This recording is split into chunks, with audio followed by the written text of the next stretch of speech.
Isso. Então, boa noite a todos. Eu sou a Marina Bento, da MOL, e estou aqui para dar as boas-vindas a vocês no nosso webinar de hoje. O tema de hoje é Cálculos Judiciais na Prática, como otimizar a estratégia de acordos da sua empresa.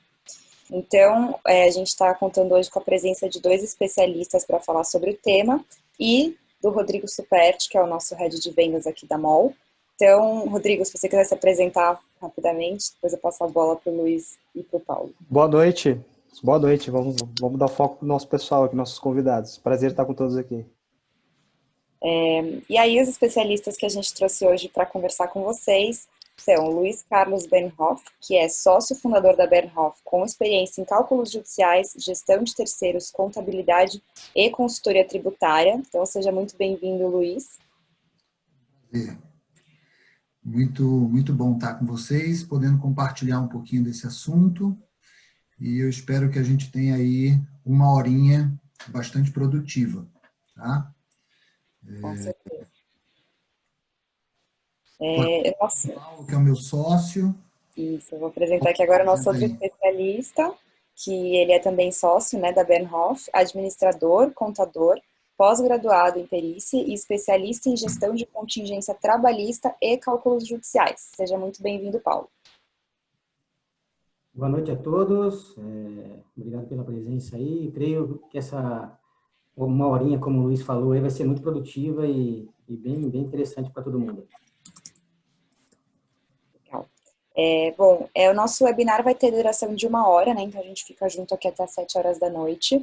A ideia é que vocês possam interagir com os convidados, então a qualquer momento vocês podem enviar perguntas, que eu vou direcionar aqui para eles ao vivo.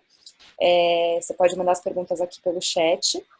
E aí, só para introduzir um pouquinho o tema, a ideia desse webinar de hoje é a gente conversar com o Luiz e com o Paulo sobre como uma estratégia de cálculos judiciais pode afetar na geração de acordos da sua empresa.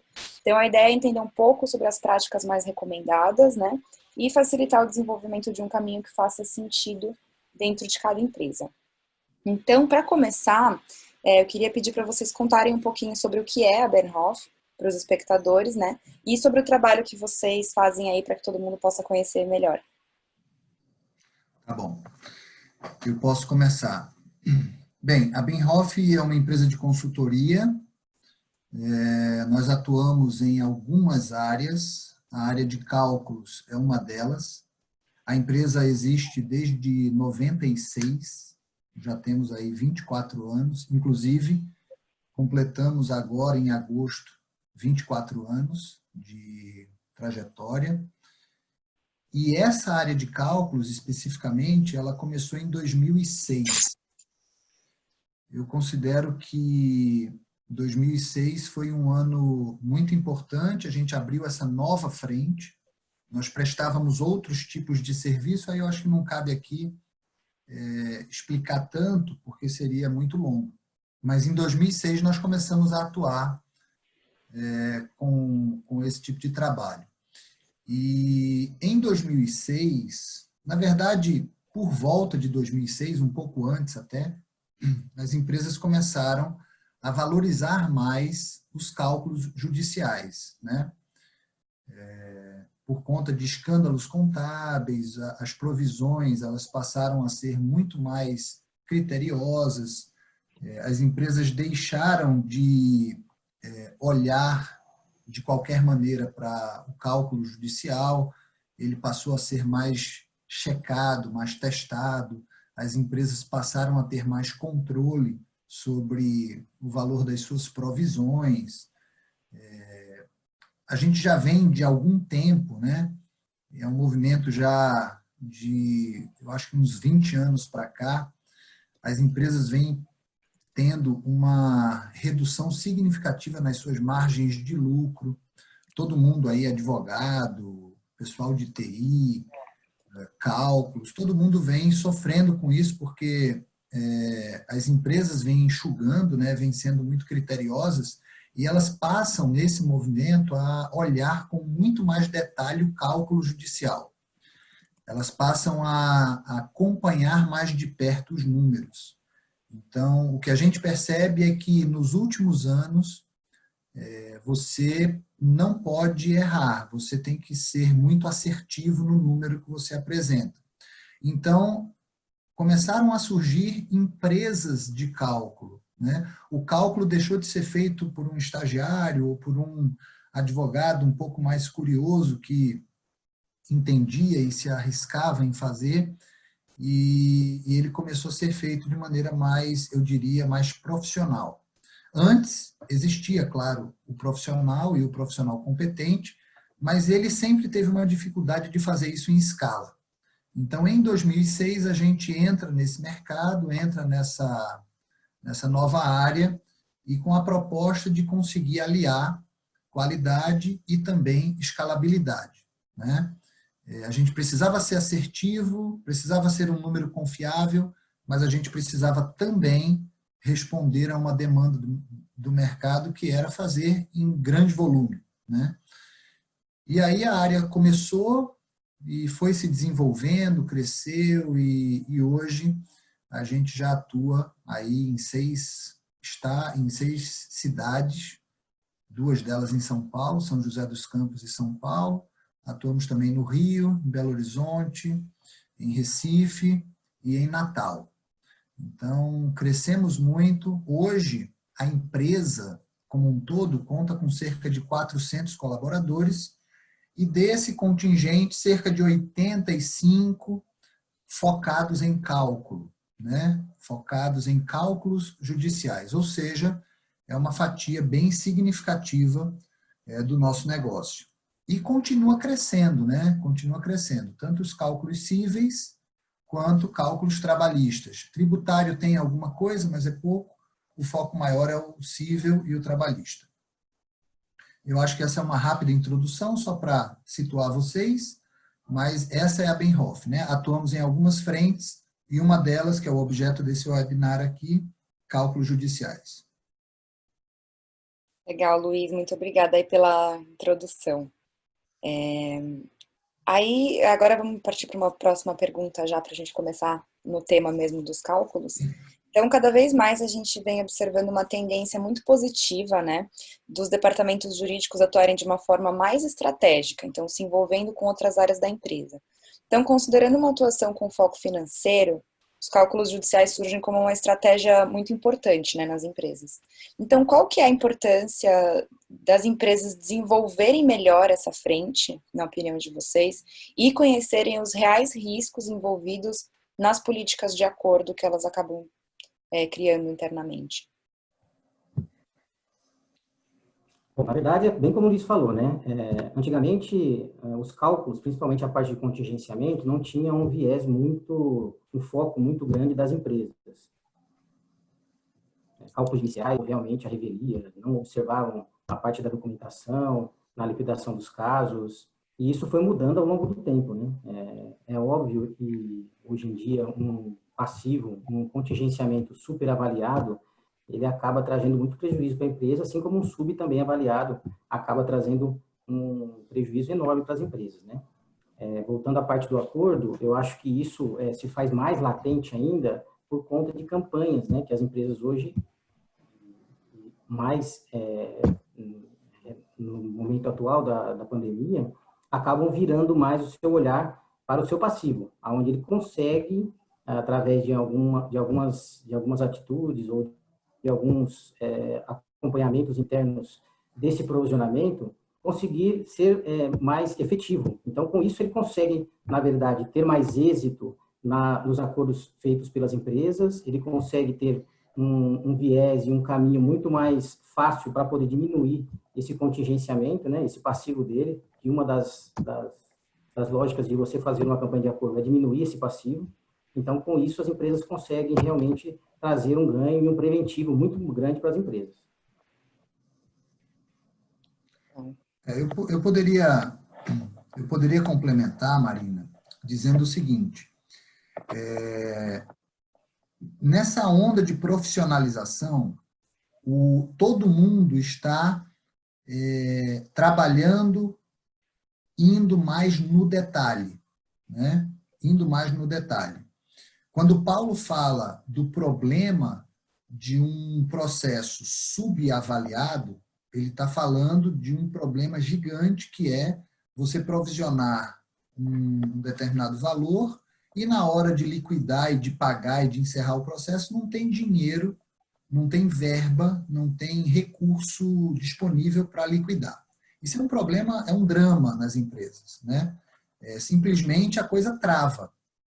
O valor está certo, às vezes o acordo é bom, mas como está provisionado abaixo, então você cria um problema, porque o sistema trava, não permite que você siga adiante e às vezes não permite que você efetive um bom acordo. Eu estou falando de empresas grandes que usam softwares que bloqueiam aquele fluxo em função de uma provisão a menor. E, por outro lado, você tem a provisão a maior. A provisão a maior, ela segura, retém o dinheiro da companhia. O excesso de conservadorismo, ele vai impedir que a empresa demonstre ter um resultado melhor, vai segurar mais dinheiro do que precisa. Imagina uma empresa tomando dinheiro emprestado e tendo dinheiro retido para uma coisa que ela não vai pagar, nem hoje nem nunca, porque aquele valor está super avaliado. Então você acaba perdendo dos dois lados. E o desafio das empresas é chegar num número que faça sentido e que seja o mais próximo do real. Claro que uma provisão é sempre uma estimativa. Ela não é um número exato, no centavo, mas você pode ter uma estimativa mais próxima do real ou não. Se você erra para menos ou para mais, você está levando algum prejuízo para a empresa.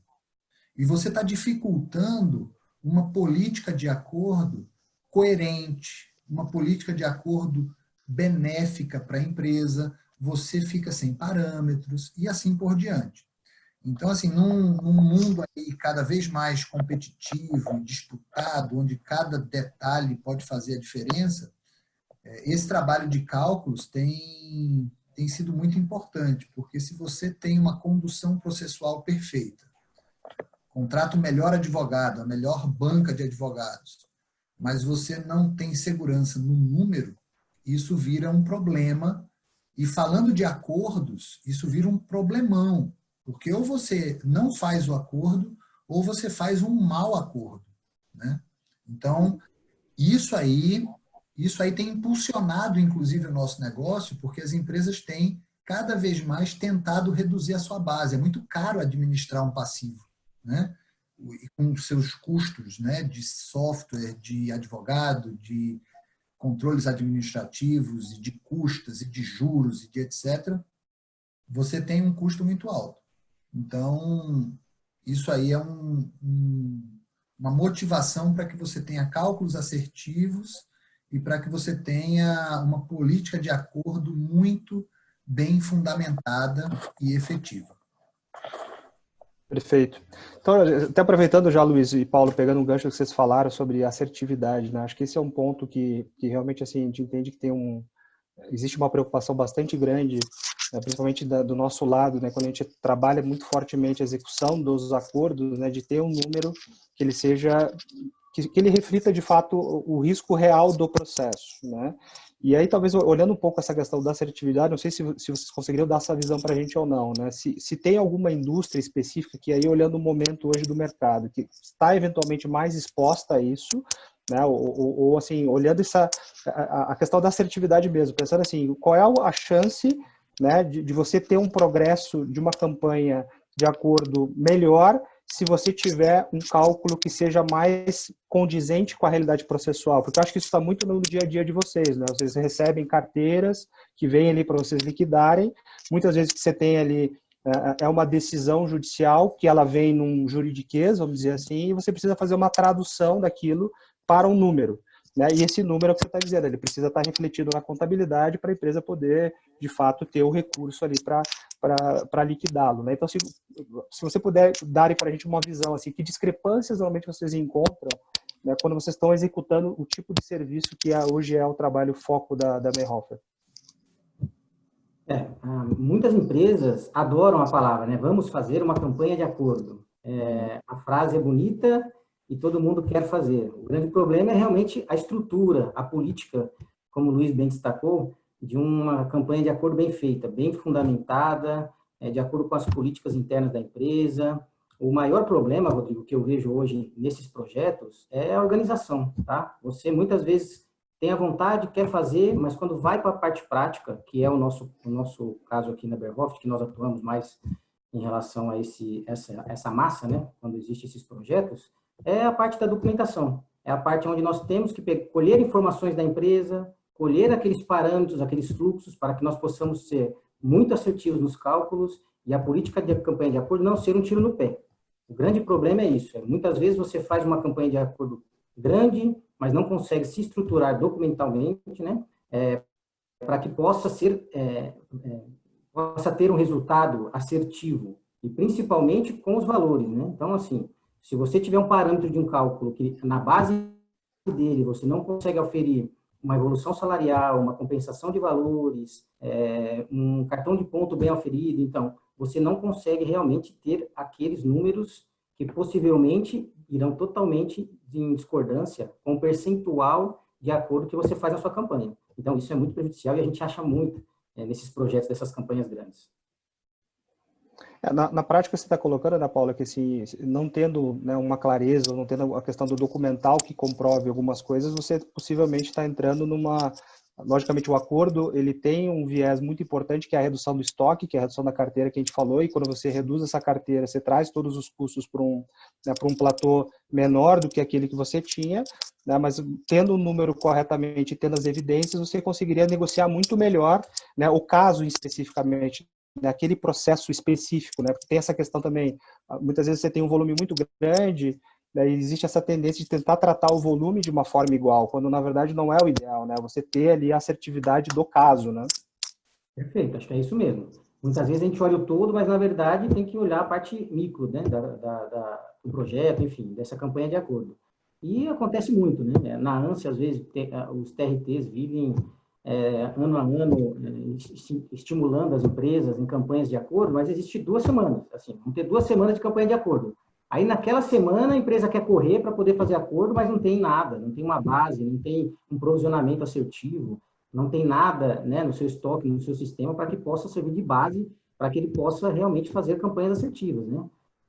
E o cálculo nessa etapa é fundamental, né? Porque além de você ter um percentual da política de acordo, você precisa ter o valor assertivo para que você possa aplicar em cima daquele valor, né? Então, esse é um ponto realmente muito importante, que as empresas muitas vezes não se atentam a fazer esse preventivo antes, principalmente com a parte documental, para que a gente possa ter valores assertivos e ser mais efetivo nessa semana de acordo, né? Perfeito. Você quer complementar, Luiz? É mais ou menos o seguinte, Rodrigo. Se você me pergunta, imagine que eu sou um diretor financeiro, um CFO de uma companhia. Se você me pergunta, Luiz, você é a favor ou contra nós fazermos agora, nesse momento, uma campanha agressiva de acordo? O que você acha? Devemos fazer um trabalho aí de redução de 30%, 40% da nossa base e desencaixar uma grana, mas em compensação se livrar desse passivo, se livrar dessa quantidade toda de processos, a gente vai ter uma redução de custos administrativos aqui, de despesas de acompanhamento e tudo. A minha resposta, como CFO recém-chegado na companhia, seria depende. Depende. Qual é a qualidade do número que eu tenho na mão? Esse número foi calculado por quem? Quem avaliza esse número? Quem é que me diz que eu devo X milhões para que eu avalie se essa empresa ou essa pessoa ela tem a expertise necessária para fazer uma consideração dessa tão relevante? Porque, claro, se eu sou uma empresa que está capitalizada e se eu posso trocar uma dívida de 10 milhões por um desembolso de 5 milhões, ok. É uma pergunta até retórica, né? Supondo que seja verdade que eu deva 10 milhões, eu tenho dinheiro em caixa, esse dinheiro está me rendendo muito pouco e eu vou liquidar uma dívida por 5 milhões. Em sendo um número verdadeiro, faz todo sentido nós partirmos para uma campanha agressiva de acordo. O problema é quem garante que 10 milhões é 10 milhões. E o risco é esse, né? Que risco é esse? Quem é que está dizendo que o risco é 10? Quem é que me garante que esse risco de 10 não foi um excesso de conservadorismo para que lá na frente ninguém tivesse problema e aí chutaram muito para cima, colocaram um valor muito para cima? Quando você coloca um risco muito alto, um valor muito alto numa provisão, no final todo mundo sai ganhando. Você tem uma expectativa de 10 milhões, no final vai pagar 5. Mas será que o valor não era 4? Ter a coragem de dizer que é 4, sabendo que esse número é muito justo ali, muito próximo do real, isso aí é perigoso. Porque se não for 4, for 4,5, você está assumindo o risco, né?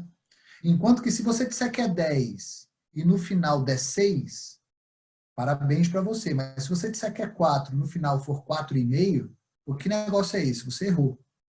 Na verdade, quem errou mais foi o cara que disse que era 10 e no final pagou 6. Ali está o erro de 4 milhões. Ficaram 4 milhões retidos, né? Então, assim, a grande questão aí para o acordo é o alicerce. O que o Paulo falou é o alicerce. E o alicerce você não resolve na véspera do primeiro dia da semana de acordo, de conciliação. Da campanha, perfeito. Da campanha. Então, assim, você vai ter uma grande campanha. A campanha começa daqui a 2 semanas.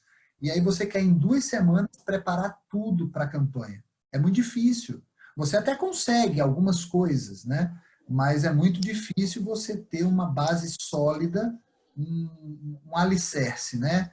Confiável, para dizer, ó, vai por aqui que você vai ganhar, você vai se valer do caixa que você tem e você vai usar bem o caixa que você tem e você vai poder mostrar isso de forma segura. Não é um chute, tá aqui, né? Então, eu acho que esse aí é o X da questão e não são todas as empresas que têm esse número muito seguro, né? Mas aí até em linha com isso, Luiz e Paulo, vocês entendem que, porque quando a gente olha, acho que realmente assim, na média, né? Na média, acho que existe muito ainda uma estratégia das empresas de defesa, né? Ou seja, para todos os casos, você meio que seguir no processo, né, até ter uma decisão, e aí quando essa decisão chega, você de fato reavalia, vai fazer a liquidação e vai tomar uma decisão ali de saída ou de continuidade, né? Mas sempre assim, numa estratégia de primeiro eu tenho o processo e depois vamos ver o que vai acontecer, e aí você vai provisionando isso ao longo do tempo, né? O que a gente está enxergando, logicamente, aqui na MOL é uma mudança bem radical nesse aspecto, né? Então, um olhar realmente muito mais objetivo de custo da briga, né? De não faz sentido, em muitos casos, você ficar litigando contra o cliente, né? Para caso de consumidor, isso vale para qualquer tipo de processo, mas é mais evidente nesse tipo de caso, né? E um direcionamento, acho que um pouco maior mesmo para você acordar, né? Para você fazer um acordo e sair do processo. Então, vocês entendem que possivelmente essa dinâmica existe porque ainda tem uma cultura muito de protelar para uma decisão, e aí isso faz com que essa contingência seja um número grande, né, e depois você vai revisar lá na frente. Vocês acham que a empresa que muda, né, ou seja, que muda a perspectiva e começa, acho que, a atuar muito mais fortemente com acordo, né, esse equilíbrio ele pode alterar em relação à contingência, na visão de vocês? Isso vai muito, Rodrigo, de acordo com a carteira que a gente está falando, né? Eu acho que numa carteira de massa, e onde você tem assim, pedidos que não são muito mutáveis durante uma vida útil de processual, eu acho que é interessante. Porém, tem outras carteiras que eu acho que não. Mas existe a máxima, né? Que processo velho é processo caro. Então, a gente precisa trabalhar em cima também desses jargões que muitas vezes são verdades, né? E aí a gente precisa realmente ter essa base muito assertiva. E as empresas estão mudando, sim, o mindset. Eu acho que a verdadeira chave, né, que tem que ser mudada é essa mesmo. E a gente poder entender a nossa carteira, primeiramente, se ela é cabível realmente esse ataque, né, em massa aí, para poder antever as ações, as condenações e tentar fazer um acordo logo na inicial. Eu acho que um grande momento que nós estamos vivendo é a gente entender realmente a carteira para que a gente possa entender, olha, isso daqui realmente a gente vai perder, vamos ficar aqui 2, 3 anos, tendo custo para advogado, custo com juros, custo com correção, e se a gente fizer realmente uma análise, trazer para valor presente aqui qual que é o nosso risco futuro com essas ações, a gente consegue sim fazer boas campanhas, né? Isso que é o bacana, né? E voltando um pouquinho, corroborando um pouquinho com o que o Luiz estava falando, a gente somos demandados muitas vezes pós-campanhas de acordo. Esse que é o grande também pulo do gato, muitas vezes, né? Às vezes muda um diretor, muda o senhor com uma empresa, um VP, e aí acaba se deparando com uma campanha de acordo com números que realmente chamam muita atenção, né? E quando a gente vai ver, a base está totalmente errada. Então, volto a falar que isso realmente é um fator muito importante para as campanhas de acordo. Mas, concordo com você, Rodrigo, eu acho que a gente mudando o mindset, trazendo uma análise mais pormenorizada das carteiras, entendendo que aquela massa realmente pode ser atacada, eu acho que uma fase interessante de a gente poder fazer campanhas de acordo é logo no inicial, tá? Antes até de uma parte condenatória aí futura. Que seria, na verdade, assim, acho que tem uma estratégia que ela é dupla aí, né, Paulo? Então, assim, você tem, logicamente, os estoques, né? E acho que para estoque judicial, que tem muito essa questão que você colocou, né? De muitas vezes você tem uma informação que não está atualizada, não está assertivo, né, de uma decisão de muito tempo atrás, aquilo ninguém trouxe aquilo a valor presente, né? E aí projetou sobre aquilo, né, os custos de continuidade daquele caso, para ir numa conta muito maior, você enxergar ali não só o risco real do processo, mas todo o custo que você vai ter que aportar para continuar aquela discussão, né, porque tudo isso faz parte, né, de uma análise para você tomar uma decisão de saída, né, do processo. Isso seria olhando realmente muito o estoque. Mas a gente tem percebido bastante assim também um movimento aí grande, e eu queria talvez, acho que o input de vocês aqui, daquilo que chega mesmo, né, ou seja, dos casos novos, né, que chegaram, né, antes de você até atribuir eventualmente uma esteira de defesa, ou seja, atribuição de um advogado que vai olhar para aquele processo muito mais com viés de defender os pedidos, e, né, realmente colocar aquilo numa esteira de você fazer um acordo mais rápido. Então, sem dúvida nenhuma, assim, o resultado ele é muito melhor sobre a ótica de conversão, né? As taxas de conversão são muito mais altas nessas fases, né? E eu acho que para a própria empresa também o risco é menor em relação, né, a essas provisões, essa questão de ser assertivo ou não. Diminui muito isso, né? O Rodrigo, eu acho que o grande balizador aí é o ticket médio do processo, né? Esse modelo aí de fazer um acordo logo no comecinho, antes mesmo de contratar um advogado para cuidar dessa carteira, no pressuposto de que esse processo vai passar um bom tempo sendo ali cuidado e acompanhado, isso é muito verdade para processos de menor valor, né? Então, se a gente vai para o cível, a gente aqui está falando de acordo de uma forma ampla, né? Quando a gente vai para o cível, isso é muito verdade para aqueles processos mais básicos que já tem um valor quase que pré-definido e padrão, né? Quando você vai para o trabalhista, isso também é verdade, porém, num cenário diferente. Vamos dar um exemplo aqui. Se você estiver falando de uma empresa de call center, como é que funciona uma empresa de call center? São, via de regra, tá? Salários mais baixos, pessoas que passam 2 ou 3 anos, é muito comum que a pessoa passe 2, 3 anos, aquilo é um primeiro emprego, né? Então, ela vai para ali para ter uma experiência, entrar no mercado e ter a sua primeira experiência. Salários baixos e processos muito parecidos uns com os outros. Então, você normalmente tem um ticket médio, normalmente você já tem o histórico de condenações, você já sabe, pelo tempo de casa, pelo salário, pelo tipo de reclamação, no que é que aquilo vai dar. Você já sabe, é muito grande a chance de você, com um cálculo rápido, estimar aquela condenação. São pessoas jovens e são pessoas que querem a liquidez, ou seja, são pessoas, a princípio, muito predispostas a um acordo. Então, você faz uma análise do contexto, né? Se a empresa tem caixa também, isso vai influenciar, ou seja, ela está disposta a desencaixar antes e ter esse ganho, ela tem essa condição, o momento financeiro dela permite. Então, você junta todos esses elementos, o cálculo ele é um elemento, né? O custo de oportunidade de cuidar desse processo, claro que tem que ser levado em consideração. Às vezes, depende, se o processo for muito barato, muito baixo, um valor muito baixo, fica muito caro administrar esse processo, né? Isso vai fazer volume, isso vai te gerar um ônus com honorário advocatício e tudo mais que vem a reboque. Então, faz todo sentido. E quanto menor o valor do ticket médio, mais verdadeira é a sua premissa, tá? Aí, mais importante ainda, é diferente, por exemplo, de um banco. No banco, você tem ações de valores mais altos, são ações mais complexas, você tem um sindicato mais atuante, você tem uma disposição para litigar maior.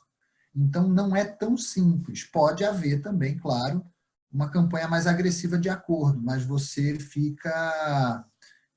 você precisa de muito mais assertividade no número, porque os valores são maiores. É difícil você vir com uma causa assim na casa, vamos lá, na casa de 15 mil, de 10 mil. É muito difícil, né? Até porque mesmo quando o cara é prestador de serviço, se ele pede isonomia, aí você joga o valor lá para cima. Então, enfim, tem que analisar caso a caso, mas com certeza, além do cálculo objetivo, é preciso sim considerar o custo de oportunidade, ou seja, quanto vai me custar ter que gerenciar esse negócio e muitas vezes perder o foco daquele processo estratégico. Às vezes eu estou ocupado aqui cuidando de 5 mil processos, todos eles baratinhos, e eu tenho, sei lá, eu tenho 20 processos lá que eles valem pelos 5 mil aqui de baixo, né? E aí eu tenho que dividir minha atenção e eu acabo não cuidando direito nem de uma coisa nem de outra, né? Então, saber escolher a demanda, né? Saber onde é que eu devo focar realmente. É muito legal, Perfeito. até, Luiz, só fazer uma observação, essa questão Claro. que você trouxe de conhecer a persona, o problema dela, para você poder fazer uma estratégia de cálculo que faça sentido para a empresa, e é uma coisa que a gente, um pouco mais para frente na esteira aqui na MOL, a gente faz muita segmentação de persona para entrar em contato com essas pessoas e oferecer os acordos. Então é muito legal ver que essa segmentação de persona, estrategicamente, ela tem que acontecer desde o início, desde quando a pessoa, o caso dela é mandado para uma esteira de acordo.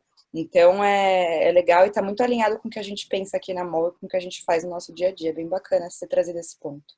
Essa estratégia tem que ser tão latente, Marina, que muitas empresas que levam isso a sério, elas segregam até a massa dos estratégicos, tá? Então, até os escritórios de advocacia são distintos nessas ações, né? E muitas vezes não tem lógica, né? Às vezes você coloca numa esteira aí uma massa, um cálculo que é totalmente estratégico, muitas vezes 2 cálculos representam a massa que você está fazendo de acordo. Então, não tem como você trabalhar tudo junto, né? Então, você precisa dessa segregação. Sem essa segregação, você já está perdendo logo de partida. Esse é o grande problema. Com certeza. Perfeito. E aí, pegando acho que um gancho disso, assim, quando a gente olha, acho que a questão do momento que a gente está vivendo e possivelmente vai continuar vivendo por alguns meses ainda, né? Então, acho que isso já é percebido que existe um crescimento latente, né, da quantidade de conflitos da qual as empresas estão expostas, né? Sejam conflitos aí da esfera de consumidor, conflitos trabalhistas, enfim, acho que a tendência é um pouco aumentar nessa quantidade daqui para frente, então a empresa vai precisar realmente nesse momento, né, poderia ter aquelas 2 estratégias que a gente falou, né, ou seja, uma estratégia para lidar eventualmente com esse estoque, uma estratégia para lidar com os casos novos. No estoque, eu vejo até um pouco assim, acho que nunca na história, né, talvez teve um momento como esse para você maximizar o resultado de uma campanha de acordo, né, porque a gente realmente está numa situação na nossa história que nunca vivemos. né? Então, assim, a empresa que realmente tiver esses números na mão, que acho que esse é o ponto que a gente está falando aqui na essência, né? A empresa que tiver, né, aí olhando o caso a caso, ela tem a massa, né? Ela tem a massa, mas ela tem a leitura individual de qual é o risco de cada um desses casos, para quando ela for de fato fazer as ofertas, ela pode ser mais agressiva, porque existe uma predisposição maior do outro lado, né, a aceitar o acordo, justamente pelo momento que a gente está. Então, é fazer muito mais com o mesmo dinheiro, né, que é aquilo que eu estava falando, né, o custo de oportunidade, enfim. Então, hoje claro que a empresa ela vai ter que ter caixa para fazer isso acontecer, né, mas o mesmo dinheiro, ela vai poder fazer mais acordos nesse momento do que talvez ela faria num cenário que a gente tinha em 2019, por exemplo, que ninguém imaginava que a gente já está vendo o que a gente está vivendo agora, né? Então, sobre essa ótica, assim, vocês têm sentido um aumento também de demandas para vocês dessas liquidações, desses cálculos, porque as empresas estão se preparando para aproveitar este momento? Vocês já estão sentindo isso? Na verdade, foi até engraçado, né? Porque, assim, no começo da pandemia, nós da Berhoft sentamos, vamos fazer o planejamento da Berhoft pandemia, né? Vamos nos precaver. E na Se área preparando para a crise, né? preparamos para a crise, preparamos forte, né? O Luiz é um alemão, então já sabe, né? Alemão, sabe, tem tudo na rédea ali, né? Então ele realmente tem esse viés aí de ser um cara muito bem planejado. Mas, na verdade, foi o contrário. Quando o TRT deu uma parada, né, nos casos judiciais, geralmente as empresas, os escritórios de advocacia, os departamentos jurídicos, né, utilizam-se desse expediente do prazo judicial, da ação que chega urgente, para realmente não olhar com mais cautela o seu passivo, tiveram esse momento. Então, foi quando virou muita chave nesse sentido de fazer e preparar bem a sua base, fazendo um levantamento do passivo mais assertivo, observando toda a documentação do processo, preparando todo aquele alicerce para que futuramente pudessem fazer uma campanha de acordo. Então, a gente teve muitas demandas nesse sentido, viu, Rodrigo? Principalmente para poder fazer um retrato fidedigno da carteira dessas empresas. Empresas que eram nossos clientes e muitas realmente que não eram, né? E viram neste momento de pandemia uma calmaria, entre aspas, né? Para que pudesse realmente olhar para dentro de casa e organizar tudo direitinho aí a sua carteira, o seu passivo, para que pudessem no futuro, e agora principalmente em outubro, vão começar as campanhas de acordo, né, judiciais, e terem como base realmente valores assertivos nas suas carteiras. Perfeito. Essa sua lógica, Rodrigo, ela vem sendo seguida, né? A gente precisa entender que o desespero é muito característico, assim, a grande massa da população, ela entra em pânico e ela para de raciocinar, né? Então, ela acredita, de fato, que o mundo vai acabar, né? Então, assim, eu tenho 48 anos e, assim, eu já vi o mundo acabar algumas vezes, né? Então, eu já não acredito mais. Eu já vi o mundo acabar, no mínimo, 10 vezes. Agora o mundo acaba. Não, olha... Você está se entregando a idade aí, Luiz, hein? Não, mas eu estou tranquilo. Então, assim, com Luiz, essa idade... Fala só do bug do milênio de 2000, tá bom, não precisa focar muito. Não, o mundo já acabou várias vezes. Então, assim, eu já estou acostumado. E as empresas mais visionárias, enquanto está todo mundo no desespero e tentando sobreviver, os caras estão planejando o futuro, porque eles sabem que o futuro vai acontecer. Eles podem não saber exatamente como vai ser, né? Nenhum de nós sabe exatamente como vai ser, mas tem futuro. 2021 vai chegar, 2022 vai chegar. Então, as empresas que se preparam, elas fazem desse limão uma grande limonada. Eles transformam um problema em oportunidade, né? Então, o mundo está com problema, as pessoas estão sem caixa, as pessoas estão precisando mais do que nunca fechar o acordo. Beleza, eu estou com dinheiro, meu dinheiro não está rendendo nada. O que eu faço com esse dinheiro? Né? O que eu faço? Deixo guardado rendendo 6% ao ano numa aplicação, poxa, uma das formas de usar esse dinheiro é liquidando as ações. E aí eu vou pegar uma pichincha, eu vou pagar menos e eu ainda vou me livrar de um custo administrativo, né? Então, aquilo vira um diferencial competitivo, né? Os diretores das empresas têm, muitos deles, a minha idade, né? Outros não, outros são mais novos, mas uma característica interessante, quem está numa posição de decisão está lá porque sabe e tem a frieza para perceber que o mundo não vai acabar, né? As coisas vão continuar, né? Eu vi, por exemplo, uma notícia que me chamou a atenção, mas a produção de carros no Brasil, ela foi comparável aos anos 30, anos 40, sei lá. Um negócio assim absurdo. Foi uma crise gigante. Sem precedentes na história. Sem precedentes. Mas quem é que acredita que não vai ter mais fábrica de carro no Brasil? Quem é que acredita que, por conta da pandemia, as grandes fábricas vão desistir do Brasil? Não vão. Elas vão dar o jeito dela de passar essa tempestade e elas vão continuar vendendo carro. Então, assim, as empresas precisam olhar o amanhã, né? Elas precisam se preparar.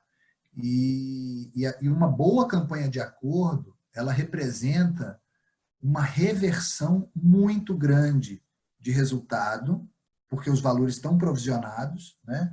E uma boa campanha de acordo, ela é feita num ticket médio abaixo do que é o risco real do processo. Então, está lá o risco é 100, e a gente fez uma boa campanha de 70%, de 60%, sei lá, depende de cada empresa, mas é uma reversão muito significativa no resultado, né? E só fazendo aí um paralelo, né? Não tem ano melhor para você ter reversão no resultado do que um ano de prejuízo, porque você, inclusive, livra um imposto de renda. Então, você teve um ano ruim de vendas, então, se você reverte o teu resultado, você diminui o prejuízo e você, inclusive, evita o imposto de renda, né? Então, as empresas ainda podem fazer disso aí uma jogada tributária também, que seria um ganho adicional, né? Ou seja, incorporar aquele ganho no resultado num ano em que você já vai ter um prejuízo para compensar logo de cara. Perfeito, Luiz, perfeito. O que acho que o que você colocou, para mim, reflete muito bem a questão da oportunidade mesmo, né? Até se a gente for trazer, acho que para a pessoa física, né? Quando a bolsa de valores começa a cair muito, né? Aquela demanda, todo mundo começa a vender ações, né? Então é uma coisa meio doida, assim. No fundo, barateia, né? E aí os frios que você falou, né? O cara que é investidor frio, que realmente analisou os fundamentos da empresa, viu que ela faz sentido, ele vai comprar nesse momento, né? Então é um pouco o que a gente está vivendo, vamos dizer assim.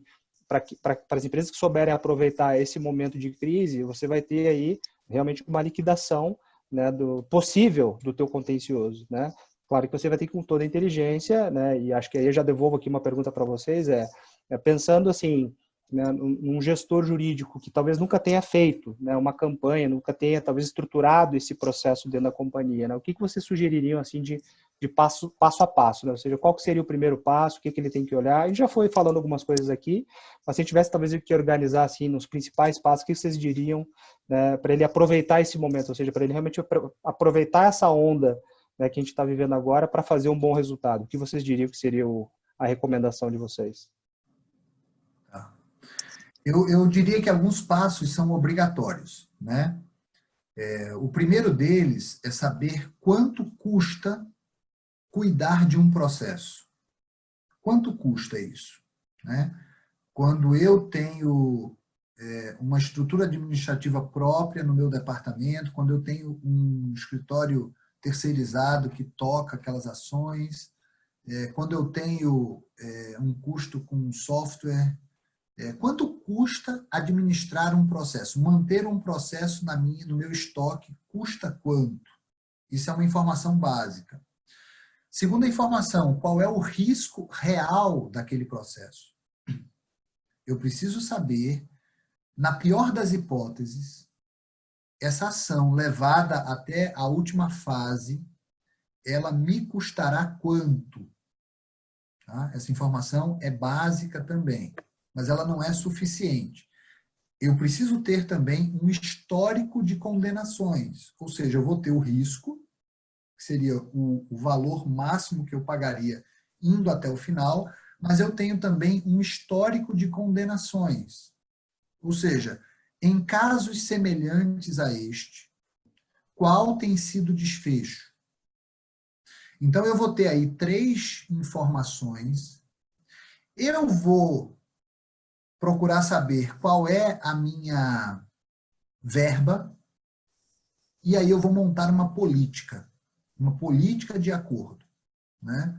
Então, a minha política vai ser definida em função, basicamente, desses 3 fatores e do quanto eu tenho em caixa e quanto me é dado para liquidar esses processos. Eu preciso saber, por exemplo, se vale a pena liquidar de 1 milhão ou se é melhor liquidar 10 de 100 mil ou liquidar 100 de 10 mil. O que é melhor para mim?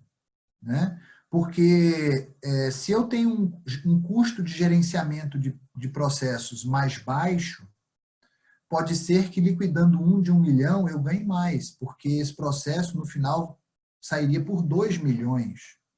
Claro. Então o meu ganho aqui é muito grande. Quanto menor o valor do processo, mais difícil de você ter um ganho em valor absoluto significativo. Mas, em compensação, você mata um monte de trabalho administrativo. Então, você joga o custo de gerenciar um processo. Quanto é? Se eu multiplico isso por 100, se eu multiplico isso por 1000, e se eu jogo isso para 1 ano, então, talvez, com esse mesmo 1 milhão, o cara... Aí é aquela dúvida, né, do cobertor curto, né? Se o cara tem uma verba limitada, ele diz assim, caramba, eu tenho 1 milhão de reais, eu posso liquidar o processo do Rodrigo e eu sei que o Rodrigo vai ganhar 2 milhões lá na frente. Ou seja, eu estou tendo um ganho de 50%. Em compensação, eu posso usar esse 1 milhão para liquidar um monte de processo de 10 mil. A minha decisão está baseada em quê? Para eu administrar esses processos todos de 10 mil ao longo de 1 ano, isso vai me custar aquele mesmo 1 milhão que eu vou economizar no Rodrigo. Então, é matemática, é uma combinação de fatores, porque no final, não interessa se é 1 milhão num processo só, ou se é 1 milhão em 1000 processos. O que vai valer para um bom gestor, aquele cara que está olhando a última linha da DRE, é o quanto a companhia economizou. E isso é o que vai, no final, valer. Eu acho que um bom gestor jurídico, ele precisa ser um cara que entende o que é uma DRE. Ele precisa entender o que é uma demonstração financeira, o que é uma reversão, o que é uma provisão, uma contingência, né? E aí ele fazer uma conta fria, né? Uma conta fria. Então, por isso que você trouxe para a discussão, que é o custo de oportunidade, o quanto custa manter um processo na base, é fundamental. Fundamental. Perfeito. E normalmente não é uma visão, vamos dizer assim, muito tradicional, né, Luiz e Paulo, que a gente acaba enxergando um pouco assim, muitas vezes você tem uma visão do gestor jurídico muito assim apaixonado ali pelo processo, né, ou seja, pelo que está sendo discutido ali, pelas perspectivas que eventualmente você tem de ganhar ou de perder, enfim, né, e muito menos talvez uma preocupação, acho que sobre esse olhar mesmo do número, né, ou seja, esquecer o que está ali dentro, né, sobre a ótica do direito e pensar muito em implicações, né, implicações financeiras de impacto no resultado, né. Então, acho que o gestor que tem essa visão, né, que já tem o cérebro alterado, como você falou, né, para olhar um pouco isso, para olhar muito mais isso do que eventualmente o restante, não que você não vai olhar, né, porque, como a gente falou, dentro de dentro de uma característica de contencioso, a empresa ela tem diversas carteiras. Ela tem carteiras para fazer acordo, ela tem carteiras para se defender, né? Os tributários, por exemplo, são processos que não, a maior parte deles não cabe acordo. Você vai discutir realmente o assunto até o fim, não tem. Né? Então, realmente assim, é usar o remédio certo para cada uma das dores. Né? E quando a gente fala de contencioso, acho que realmente massificado, e olhando civil e trabalhista, né, você tem certamente ali muita oportunidade, né, de sair rapidamente desses conflitos, né, gastando muito menos, né, e aproveitando esse momento que a gente está falando, mas precisa ter este olhar, né, que é um olhar muito frio, né, como você falou, acho que muito frio do número realmente, quanto isso aqui está custando hoje, projetar ali para frente, vale a pena continuar essa discussão ou não, né, e na maior parte das vezes não vale a pena. Né, então, isso a gente tem visto, graças a Deus, né, uma mudança bastante significativa na forma como as empresas têm olhado para estes conflitos, né. Então, acho que isso é um ponto importante aqui da discussão. Marina, a gente tem... Vai lá, Paulo, pode falar. Só complementando, né? Quando consegue se ligar, eu acho que, na verdade, a intenção mais objetiva é realmente separar aí as batalhas, né? Não adianta você querer, como o Luiz bem disse aí, atacar uma massa, sendo que aquilo lá vai, na última linha ali, vai te reverter quase nada, entendeu? E uma coisa só técnica que eu colocaria mais aí, que em muitas campanhas de acordo acontece e realmente acabam com todo o esforço feito, é a análise se a parte técnica, né, ao fazer o acordo, vai se atentar à parte se fechou um acordo líquido ou se fechou um acordo bruto, né? Isso é uma questão muito importante, que muitas vezes joga-se lá a campanha de acordo, o pessoal cai em campo, e quando chega lá, todo mundo ficou feliz, fechamos tudo, e quando foram ver, as bases foram totalmente fechadas pelo líquido, né? E aí, quando vai se fazer depois a composição desse acordo, existe a parte, os tributos, enfim, a designação das verbas, para poder fazer os recolhimentos, e aí aquele acordo realmente não foi nada bacana. A empresa, às vezes, muitas vezes, não tem nem orçado para poder acabar com aquela campanha de acordo de uma maneira que seja eficiente, né? Que realmente traga os resultados desejados nesse planejamento. Então, só uma coisa mais que eu colocaria aí nesse pilar que o Luiz colocou aí, é essa parte técnica realmente, pós-planejamento de acordo, né? Que tem que estar muito bem claro. E isso também não quer dizer, Paulo, qual que é o melhor formato para se fechar um acordo? É líquido ou é bruto? Depende, tá? Eu acho que se você tiver uma carteira bem analisada, identificando os históricos de condenações, de risco, muitas vezes é mais interessante fechar pelo bruto do que pelo líquido, né? E pelo líquido também, se você souber as verbas também, sabendo-se que vai ter muita verba indenizatória, você consegue também trazer um valor muito bacana, fechando-se pelo líquido. Então, tudo faz parte de uma análise bem feita da carteira, do que você está querendo propor naquela campanha de acordo, e passa por esses pilares que o Luiz falou. Essas análises, essas premissas precisam ser bem analisadas, colocadas na mesa para que possa realmente ser feito uma campanha de acordo baseada em dados. Eu acho que o mundo hoje precisa disso. A gente precisa ser baseado em dados. Ô, Rodrigo, deixa eu só fazer uma observação rápida. Quando você fala aí da dificuldade de alguns advogados com número, com planilha, com essa análise fria, eu gosto de pensar o seguinte: a gente às vezes se pega a mitos, né? A gente se pega a alguns tabus, né? Eu gosto muito de dar como exemplo a questão do casamento, né? Então as pessoas acreditam que casamento é ruim. Putz, aí o cara passa a vida casado e passa a vida acreditando que casamento é uma desgraça. Pô, o cara tá fazendo o quê da vida, né? Você tá a vida casado e tal. Um mito que eu acredito que atrapalha muito os advogados, e eu vejo muito advogado repetindo isso. Advogado não gosta de número, advogado não entende de planilha, advogado não sabe mexer com isso. Gente, isso é um mito. A gente precisa, isso é igual viver casado achando que casamento é ruim. Você está no inferno. Está no inferno. Advogado hoje precisa entender de planilha, gente. Precisa entender de número. Porque ele está trabalhando para gerar valor. Então, se o trabalho dele não gera valor, perdeu o sentido. Não, veja, Nós não estamos criando teses, os advogados não estão criando teses, os advogados estão entregando valor. Então, uma coisa que ajuda é desmistificar, tira esse bloqueio e mete as caras, entende de planilha, porque precisa. É o que o cliente quer no final das contas, é saber quanto ganhou e tal, não quer saber se trouxe uma tese nova. Eu quero saber o seguinte, beleza, mas em real, quanto é que foi? Qual foi a reversão? Qual foi o ganho? Enfim. É bem legal isso, a gente tem observado aqui em vários webinars nossos, surge esse tema do data-driven, né? Cada vez mais o jurídico ser guiado por dados, realmente. Então, de uma forma bem estratégica, criar indicadores, e isso também está sendo um tema bem, bem discutido aqui, que a gente tem visto bastante. Então, é bem, bem legal.